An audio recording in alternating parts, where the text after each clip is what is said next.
Members of the Cabinet, including the Minister of Finance, Mr. Colin Imbert, Minister of Foreign Affairs, Mrs. Paula School, and other ministers present this evening.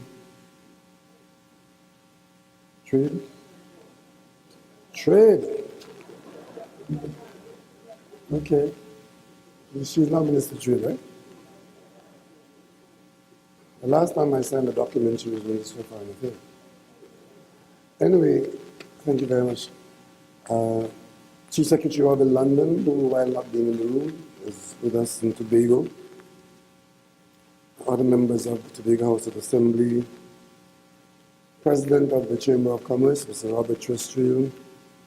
Members of the board of the Trinidad and Tobago Chamber of Commerce. Members of the audience, members of the Diplomatic Corps. Former President of the Chamber, Ms. Catherine Kumar, specially invited guests, all members of the business community here this evening, members of the media, ladies and gentlemen. I want to begin by using my experience to assist Mr. Trestrill in considering a political existence. We have difficulty with 80 people in an audience, but every politician knows that the larger the audience, the easier it is to address. Because you can fool yourself and take it as a symbol of success. But I'm particularly pleased to have been invited this evening to address this distinguished audience of the people in Trinidad and Tobago who are engaged in commerce and other aspects of economic activity. And it would have been very disappointing for me if I had not been able to make this. So I want to thank you very much, and I'm very happy to have made the event. And I want to thank all of you for taking time out and being here this evening to hear what I have to say about our own business. It's the Caribbean scholar, certain Frantz Fanon, who said, to ignore the past is to surrender the future. And I want to commend that to the decision makers and the opinion makers in Trinidad and Tobago. Because this dinner happens to come at a time when the government had to take certain actions in Trinidad and Tobago for the last few weeks, particularly last week. And the population is being brought into it insofar as actions of the government are impacting directly on the pocket and the future of individuals in the household and so on. But the conversation in the country has to be real, in that we are not for the first time being called upon to address a challenge. I first entered the political arena holding office in 1991, but before that, I ran for office in 1981. And it caused me, that ambition of 81, it caused me to pay attention to what was happening in the country. And by 1986, I was very aware of what was happening. And I think most of you who are in this room would have been aware of what was happening in 1986. A general election was due by December of that year. We had quite a good run economically because our products, the hydrocarbons, were doing well in the 70s, late 70s and early 80s. But then the price of oil collapsed. And I think it went down to $9 a barrel. But we had some significant funds available from the savings of the revenue stream that went before. And a handful of economists who at the time operated in an environment of a media, it's not as like today we have 31 radio stations, 6 television stations, internet, we're very well connected now, but in those days there were a handful of people who were influencing the conversation. And in there were a few people who were saying to the government of the PNM, led by George Chambers, who is one of the ministers of finance of this country, who is alleged to have done a particularly good job.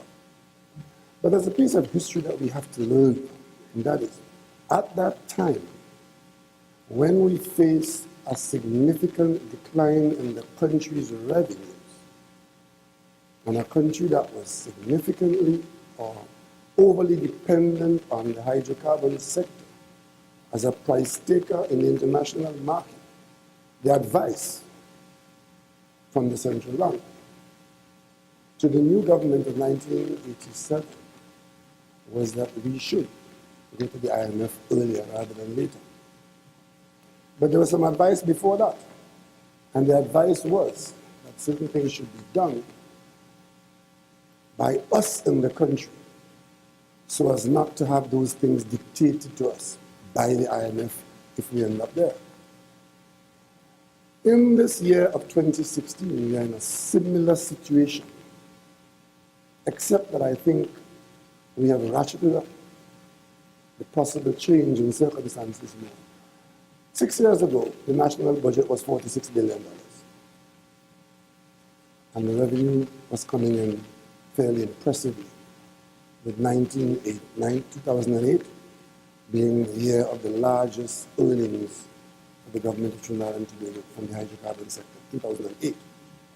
But from that $46 billion expenditure pattern, today, the new Minister of Finance who came in with the government 4 months ago is facing a situation of a national expenditure of $62 billion just to stay in the same place. 46 to 62 in a 6-year period. And you have to ask yourself, what happened between that time and now in terms of our ability to handle that money? And what's not happening now? It's very simple. We had a very strong revenue stream, $46 billion. At $62 billion, we don't have it. And common sense is saying to us in this country, we have to cut to suit the cloth we have. Simple as that. And then, as I talk to you, you being the Chamber of Commerce, the conversation now is about commerce. What's happening in the commercial sector with the goods you sell, the buy and sell area. And we've been advised that the major component of the revenue stream outside hydrocarbon, that the potential for collecting under the current legislation, even without touching it last week, for every dollar that was due under the current legislation, we were only collecting 40 cents. So it seems to me, as head of the government, that one of the assignments of this government is to improve the collection of taxes in Trinidad and Tobago. Seems to be common sense. I know that there'll be voices opposed to that idea, but it's an idea that is rooted in common sense. If under the existing legislation, there is $1 to be collected, and you're collecting 40 cents, then let's try and collect some of the other 60 cents. To do that, I want to give you the assurance, Chamber, that this government will move with alacrity to establish a revenue collection authority, revenue authority in Trinidad and Tobago.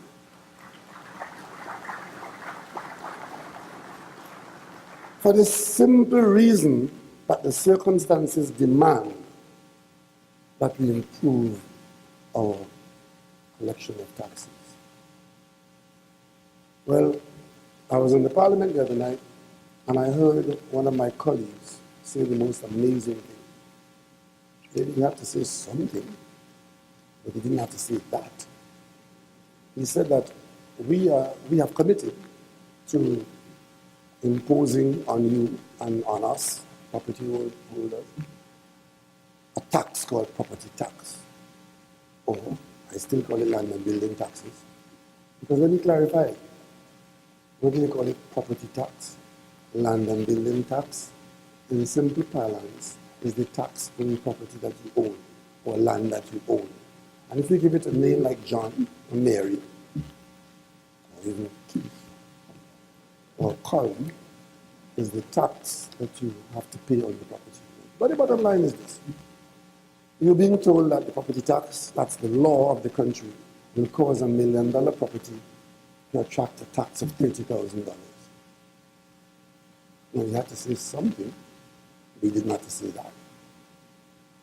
And for the benefit of the population that might be listening or looking on tonight, please dismiss that.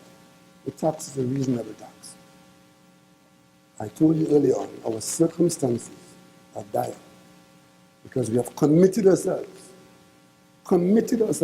to an expenditure of 63 billion, but our revenues are way below that. So the mission is to try and improve the revenue situation while we try to bring down the expenditures. And therefore, we will uphold the law and we will enforce the law. So as we speak now, we not only enact property tax, we just apply it. Because we don't have the luxury that we had for the last 5 years to ignore $1 billion. That tax will bring in, if well done, approximately $300 million or more. Because what we intend to do is it mightn't happen in 2016, but certainly by 2017. The things that we will do with respect to local government reform in Trinidad, because we already have the capacity in Tobago to do it, is to allow local government authorities to treat with the collection of property taxes largely, residential taxes for sure, and small commercial taxes. And what that will do is to improve their efficiency. And there'll be an incentive for the collection of these taxes because they'll collect and keep it as part of their revenue. That reform is currently underway. The legislation is being reviewed, and very soon we'll come to the Parliament, do what we have to do to amend the legislation, to allow the corporations, the boroughs, the cities, those who are doing it already, will be joined by those who are not doing it, and the intention is that every household in every subdivision, in every corporation, would be known to the local authorities, and the authorities will make the extra effort to collect those taxes, which are going to be very reasonable. Because I was told by the Minister of Finance, and you were told by him, that $1 million property, the annual rateable value on that will bring tax for the year of under $1,500. $120 a month. Is that too much to ask? You want fire service protection, you want police protection, you want roads, you want drains, you want the mosquito skill, you want the rat skill, and you don't want to pay $120 a month? Who is going to pay it if there's no revenue coming to the government? So we have to do that. Common sense action would mean that we are going to collect what is required. And while I'm on this call, let me say something in this gathering. Another thing that we're going to do in the context of the heading of tonight's address, we are improving the ability of the government to prosecute people who evade taxes and who commit fraud in that. We are doing that as I speak. The Office of the Attorney General, we have selected carefully, put people in there to ensure that the requisite departments that are required to police these areas be properly staffed and properly run, so that tax evasion, fraud in the VAT system, which allows us to be collecting only 40%. One of the objectives of this government is to fix that. And that is not a threat to you as a community tonight. It's simply saying that we will become a manager of the country that will be doing the job that you elect us to do. And if we do that, it will contribute to an improvement in the current circumstance. And so local government reform is one of the areas that we're focusing on to bring about sustainability. And that sustainability is this. We are sure that there are significant aspects of waste in the public system.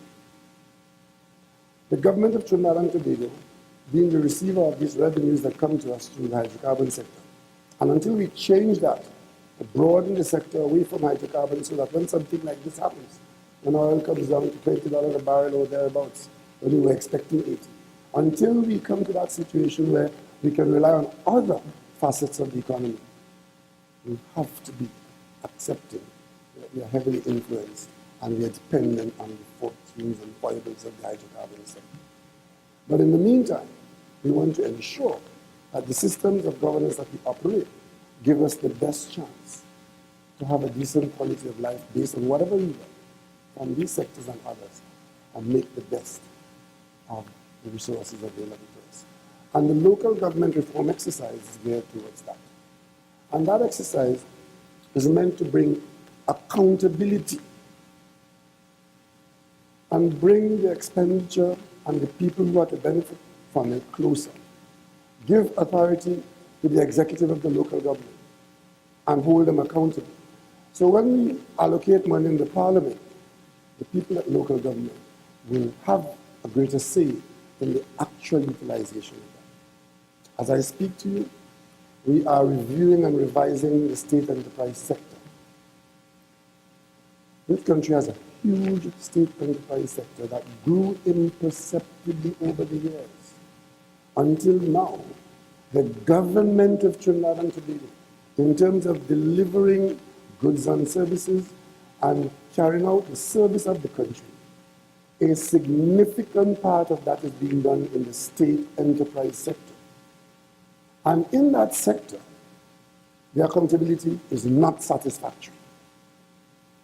There are people in there who are virtually alone to themselves. And there are things happening in there which you only hear about or pay attention to when some politician busts a mark. We want to change that. First, we're reviewing the system to determine if all of these enterprises in their present form are what is required at this time. Some of them may have outlived their usefulness. Some of them may have become impediments to our development. And there are others who are underperforming, and those are some who are performing and need expansion. So we'll take the opportunity now to review the whole system. And the government will not be shy in pruning and fertilizing the state enterprise sector as and when required. We are waiting a report from the committee that's doing that, and you will see significant responses in the state enterprise sector. As I say that, I don't want it to be reported that, because the first thing you hear is that, the government is going to cut jobs.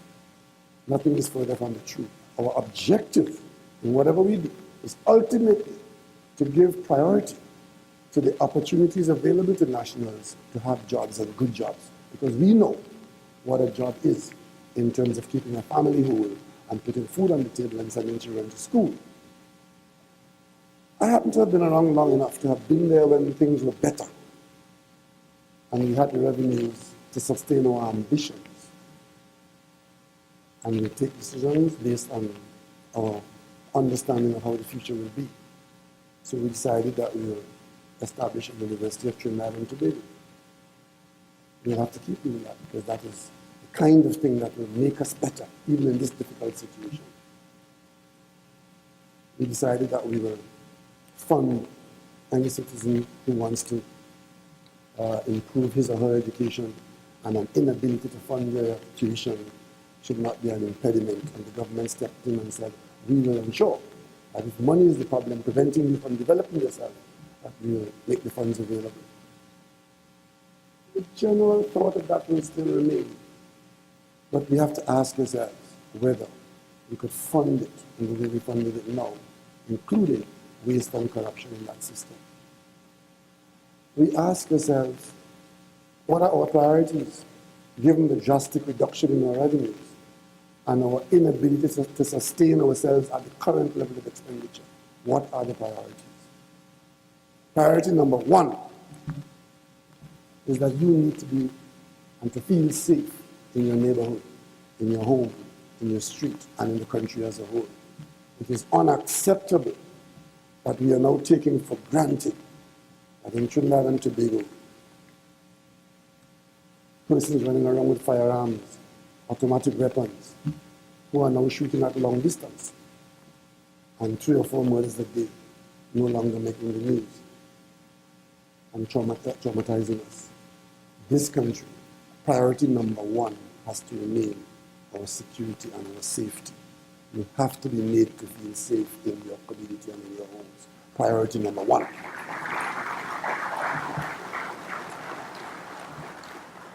And against that background, as we focus on this area, I've instructed the Minister of National Security to talk to the Commissioner of Police, whoever he or she might be, to let them know that the government of Trinidad and Tobago finds it unacceptable that there are senior officers running districts in this country who are unknown to the population. And our understanding of accountability in the policing of our country and our communities is the Commissioner of Police. It is my intention to encourage the police service to have the division heads, the various divisions, be known to and to be accountable to the communities of the police. Because if there are people working in your district whose job it is to manage the men and women under arms and who have the ability and whose responsibility it is to make you feel safe and comfortable in your community, those persons should be known to you, and the job that they're doing and the quality of the job that they're doing or not doing should be known to you. The system will have to change. We're taking steps to ensure that the monies we're spending, the significant monies we're spending in national security, which is now the largest component of the national budget, that those monies bring the required change that we expect. So priority number one, safety and security. Priority number two is the health of the nation. We have to make sure that our hospitals, our health centers, our healthcare givers are properly resourced to ensure that we maintain our national health. But at the individual level, the population has a role to play. You're responsible for your own life, ultimately. So you want to feed on the fat and salt. The government can only go so far to help you. Priority number three, education. Because education is where the next generation gets its opportunity to continue the dream of this nation, Trinidad and Tobago. And thereafter, the other priorities will fall in place, and Carnival is low down on the totem pole. Very low down, important as it is. So when we cut Carnival budget, we know that we would have affected how it was done last year. But I'm sure many of you had Carnival, very good Carnivals, when it didn't cost the country hundreds of millions of dollars. The government should facilitate the festival, but the government should own the festival and be the bankroller of the festival. We will see less and less of public monies financing commercial aspects of Carnival. We just can't afford the people who wanted to. And of course, as we go forward, we will always have the requirement to take care of those who are least able to take care of themselves. I said earlier on in the address to the nation that $1 billion will be allocated to the, what you loosely call the Make Work program, the RP and CPEP. Well, if we approach these two programs a little differently, that expenditure can be a contributor. Right now, it's not because of how we do it. But ask yourself, if we don't do it, what is the alternative? You have tens of thousands of people running around the country with no significant avenues to get the basics for their lives. I can guarantee you that we will not be any better off if that is the situation. So we'll continue to provide those avenues and hope that they are temporary. What we want to prevent is the career URP and the career CPEP. And in the intervening, we want to ensure that what they do can somehow contribute to the general upliftment of the country. Take, for example, our teak industry. Those teak fields were planted in the colonial era. And if then they could have planted teak fields in Trinidad and Tobago and the resources that they had then with a colonial master who was more interested in England than Trinidad and Tobago, they could have planted teak in Trinidad and Tobago to allow us now to be harvesting it every year and selling the logs. And incidentally, I've given instructions to the Minister of Agriculture that there are no teak logs to leave this country again. None. We will mill them here, and we'll create boards, and we'll create a furniture industry. And what I want you to do is to sell the furniture abroad. Teak furniture is prime and premium abroad. Create industry here, create opportunities for quality jobs here, and put a brand and a product from Trinidad and Tobago. Cultivated teak. Because around the world, wild teak is not welcome in some of the biggest markets as part of the effort to preserve the world's forests. Our teak is cultivated teak.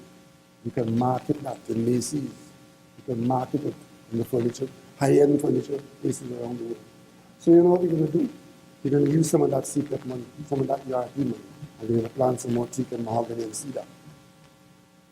Mightn't be on the books, show a profit, but if you plant 100 acres, 200 acres, as they grow, the same way we harvest in the teak of our ancestors, our children will harvest what we plant now, so the money will not have been wasted.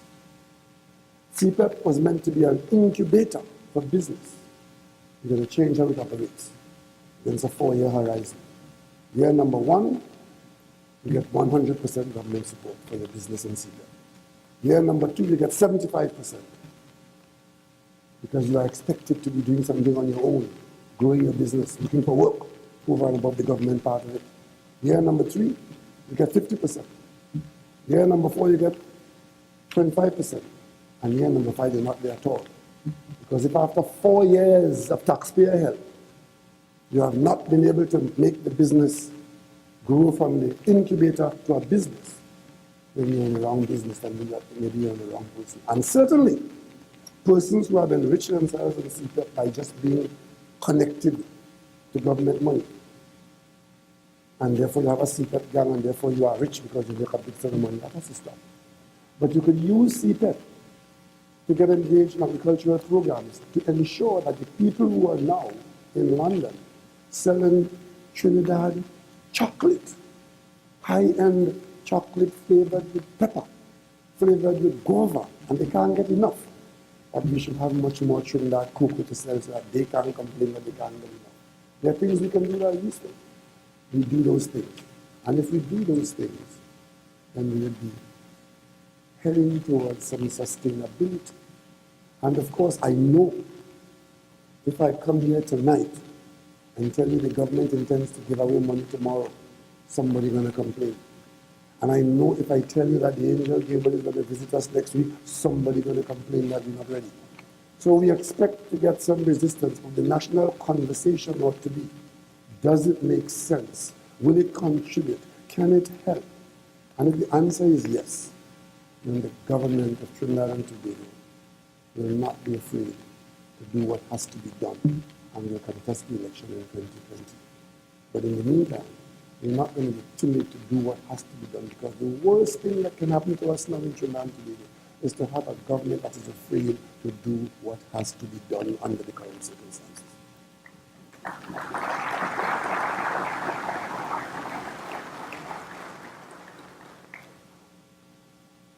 You are business people, and all of you, or most of you, from time to time might be approached to contribute to the political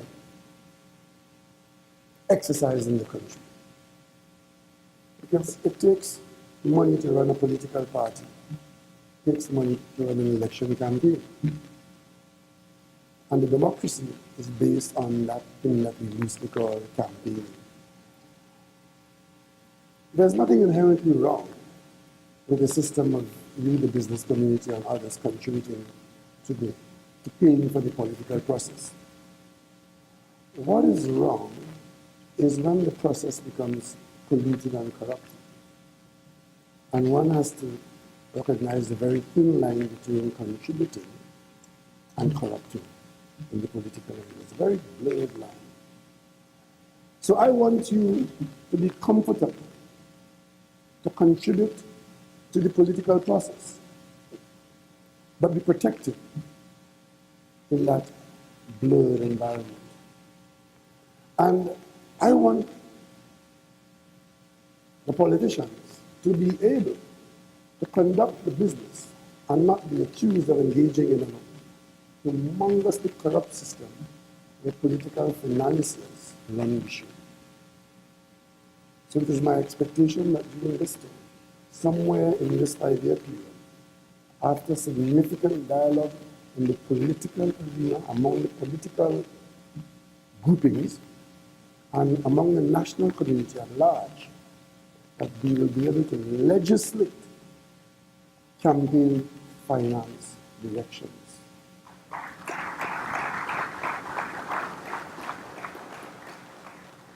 Because if we do that, it will make you comfortable, It will make us on the political side feel comfortable.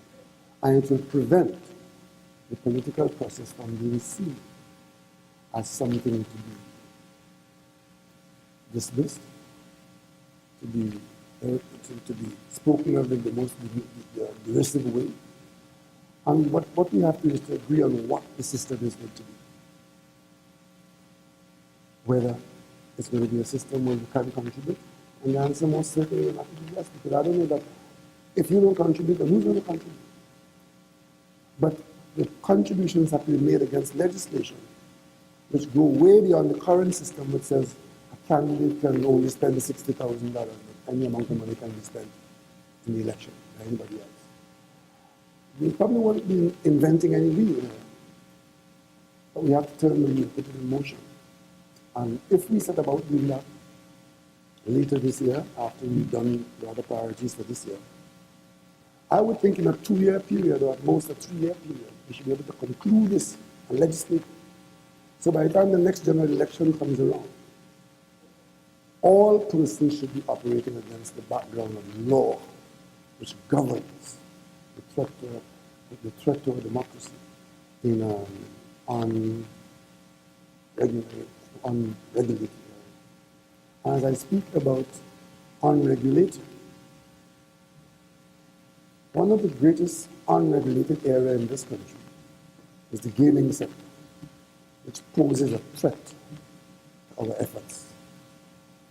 Because given today's world, where we are interconnected, external forces can be brought to bear on us if we don't very quickly bring the gaming industry in Trinidad and Tobago under proper legislative control.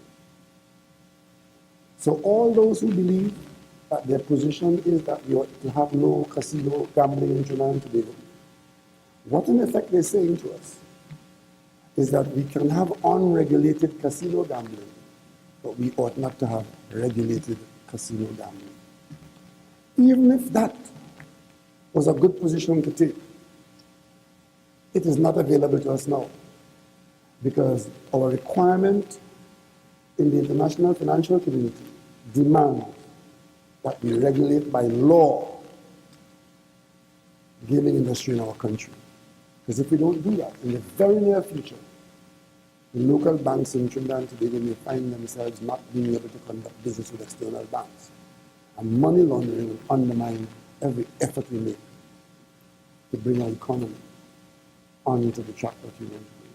So, I undertake, as Prime Minister, to speak to the group of citizens largely in the ecclesiastical environment who are gutturally and viscerally opposed to casino gambling, to convince them that we have no choice. What is not available to us going forward is the existence of unregulated casino gambling in our country. We're far better off with regulated gaming, good for the churches, good for the children, good for the finances. And it doesn't kill a nation, because lots of us run to other people's country. Many of us go to Las Vegas for vacations, and we come back probably sinners, but saved. So that's another area, that's a priority. And of course, with respect to employment, it's an area that creates some employment. With respect to the tourism industry, yesterday I was in Tobago. I had a very productive day in Tobago yesterday, talking to the Chief Secretary and members of the Tobago House of Assembly, largely about what we are going to do to ensure that Tobago continues to be, and even more so, a contributor to national development. And there are some things that we have to do in Tobago to bring that about. And the Minister of Finance has been asked by our opponents in the Parliament what is he going to do with the monies that he would be using for national development and development program, public sector investment program. And one of the areas that we have to spend some money is to make Tobago better connected to the external world, so that Tobago's tourism can grow and contribute to national development in a way that the potential says it can. So we're going to have to spend some money on upgrading the ARPA, the A&R Robinson Airport, bring it into the 21st century. And then the question now is, as we talk about bringing people in, do we have the rooms and the quality rooms to ensure that the tourism product in Tobago is a contributor in the way it can? So those are two areas of investment that we're going to focus on. And the third area doesn't cost any money, large sums of money. It's a change of attitude. We don't know what service is in Trinidad and Tobago. I get better service in a Burger King.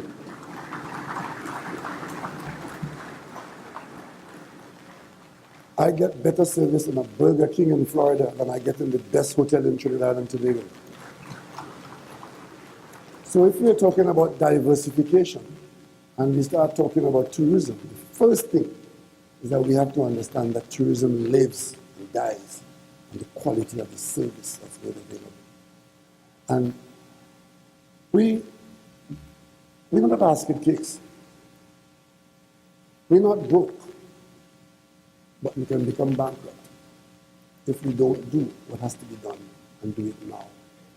And the one assurance I want to give you, ladies and gentlemen, investors, national citizens, is that in managing the affairs of the government in these times and having the requirement to take certain decisions to protect us from the worst and to make sure that we make the best of a bad situation, the assignment of the current government is to ensure that what has to be done in Trinidad and Tobago is not done at the instruction of the IMF at any time. Because it would be a tragedy indeed if the 1986 difficulties from which we are now to take lessons under the PNM and a PNM Prime Minister is repeated under the PNM and a PNM Prime Minister. That is not going to happen. We will do what has to be done, and we will encourage you to do what has to be done. And I know as we do that, there's a certain amount of misinformation that will always be out there, either through deliberate ignorance or complete mischief. Like I have to tell you now, we didn't put VAT on rice so the poor man can't buy rice. There's no VAT on the poor man rice. The Minister of Finance said, rice except certain kinds of rice.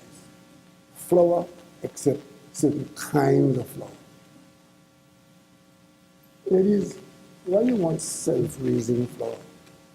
Why do you want to put your hand in the flour and knead it and make a bake? How many people in this country have a problem with cassava fries? But then, the average woman in this room can't peel a cassava. So even if we grow it in Kachi and bring it in town in the market, the average woman in this room wouldn't buy it because she can't peel a cassava. So the only thing she might be able to do if her husband likes cassava is to buy cassava in Hilo from Dominican Republic. Not that I'm against Hilo. I have a few shares in there. But I think at least we could grow some cassava in Trinidad and Tobago. And at least, ladies, I can teach you how to peel a cassava. And why is it that this country feels that cereal has to be Canadian wheat? I grew up on cereal. What had farine? When last you had farine? Who in this room ever had a farine meal in the last 5 years? But you want to tell me that if you don't get the imported product, that you will die and that the government against you. No, we just called upon to do things a little differently and to have a balanced diet and to have a varied diet. A breadfruit once in a while is a treat. Sweet potato tastes so much better than plain boiled English potato. When did we become so dependent on English potato that if it is taxed by 15%, that is a national conversation of fundamental discourse, as I was told yesterday in Tobago. What is fundamental about that? And of course, I can tell you, anybody who advocates that the government should take VAT off salt so we could use more salt, they're trying to kill you. I would have thought that that of salt and hearing that you're going to be using less salt is a good thing. Because everybody who is anybody knows that salt and your blood pressure not good. So what is this campaign that you want that of salt? So, ladies and gentlemen, what I want to say to you tonight is that we can't stand up in the same place and hope to win the race. We've got to keep moving and move ahead with vision and common sense. You in this room, this Chamber of Commerce, you are in a position to lead our country to a port of calm by simply being responsible citizens and telling other citizens what are the common sense things to do in 2016. I thank you for this opportunity.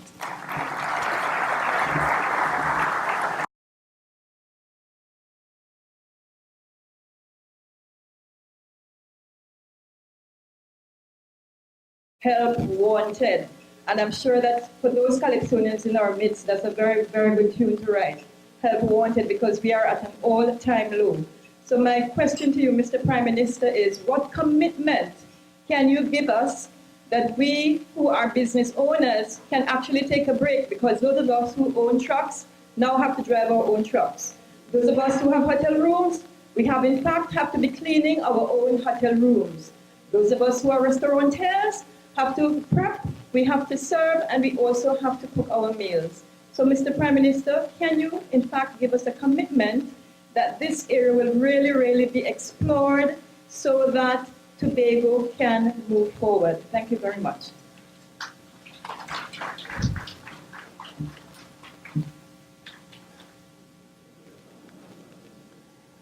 You must have been in the room today in the meeting I had in Tobago this morning with the cast staff, because this conversation came up there. And I'm not going to put any water in my mouth to talk. I'm a Tobagonian.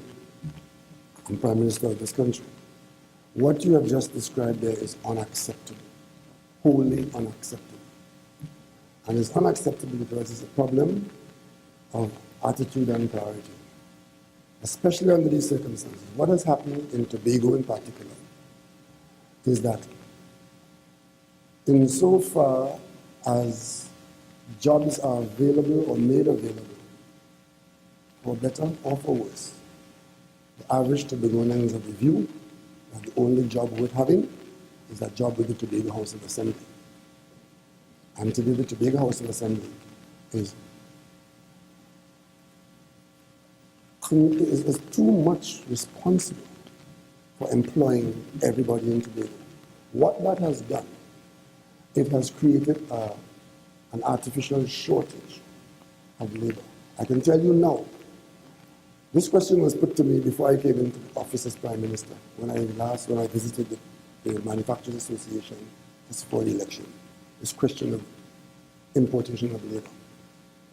I cannot see in the breadth of my vision now any circumstance right now to cause me to want to import any labor into Trinidad and Tobago. Because it cannot be that we're talking about importing labor and people driving their own trucks, including their own hotel rooms. I'm assuming that decent wages are offered for truck driving and for hotel room cleaning. And at the same time, the government is struggling to fund make-work programs. It just don't make any sense. Something is radically wrong with that system.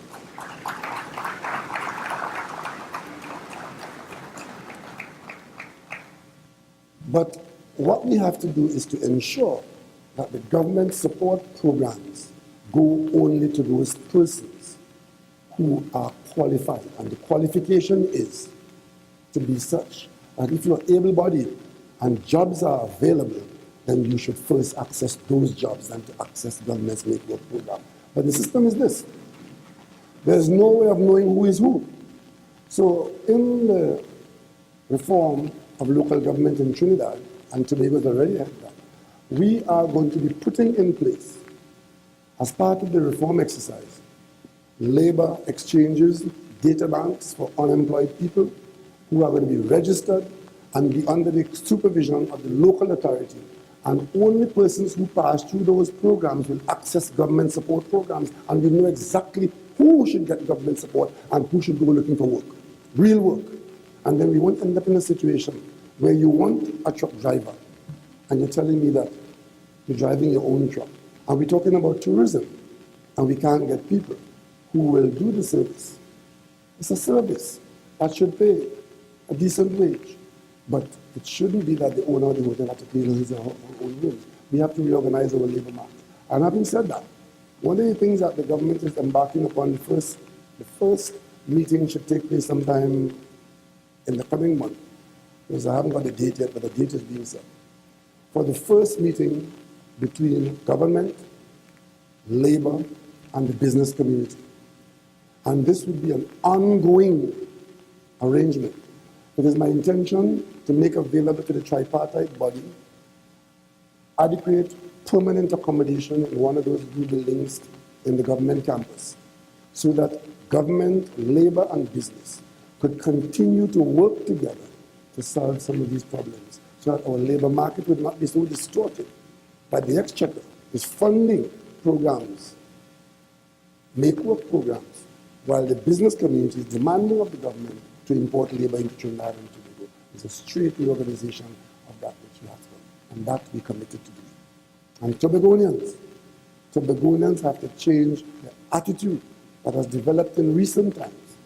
I am a Tobagonian, I grew up in Tobago, knowing that hard work makes a better man and woman. And now Tobagonians are being described in some ways that I am not proud of. We've got to get back to what worked for us before. And the pride that we used to have before, based on work,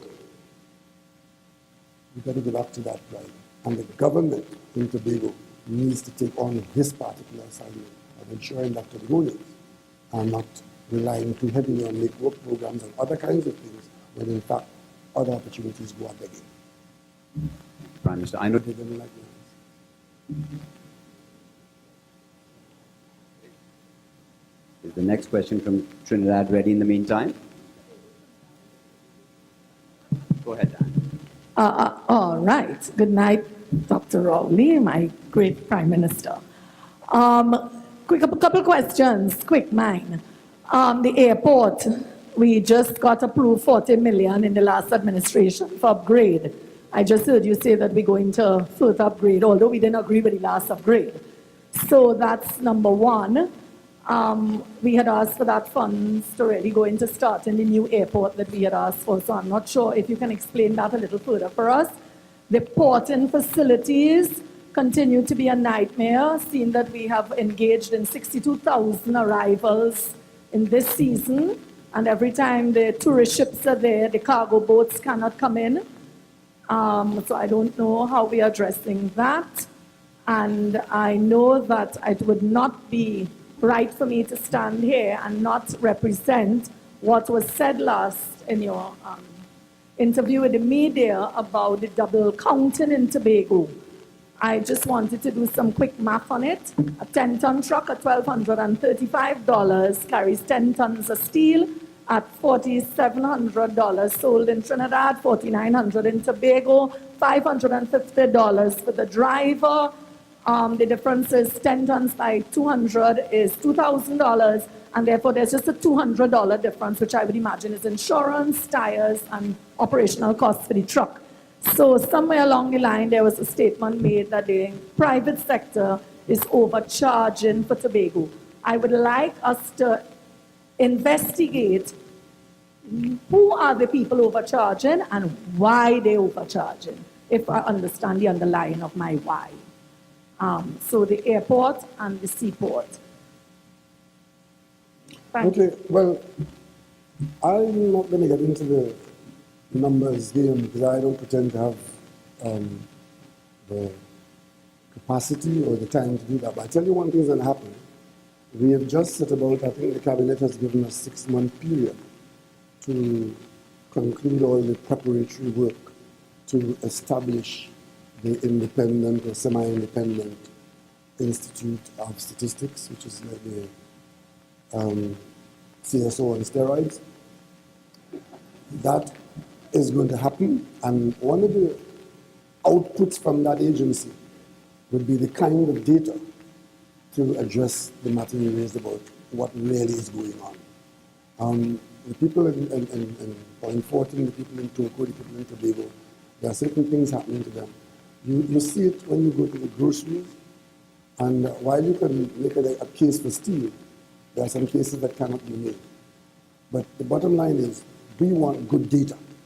We want to govern with data, make decisions based on data, and we hope to get there as soon as this agency gets up and running, and we hope to get that done before the end of this year and begin to get good data in a way that could assist us in these matters. The other matter you raised was the airport. Given what Tobago has to be in national development, if there's to be any meaningful diversification in tourism in Trinidad and Tobago, given our resource base, what is going to come out of this upgrade that is taking place at ANR Airport is not the infrastructure to treat with what Tobago should be doing in terms of receiving a certain amount of traffic, a certain number of tourists, a certain quality of tourists, certain tourist rights. So whatever happens with the current upgrade, there's a need for a proper terminal building in Tobago.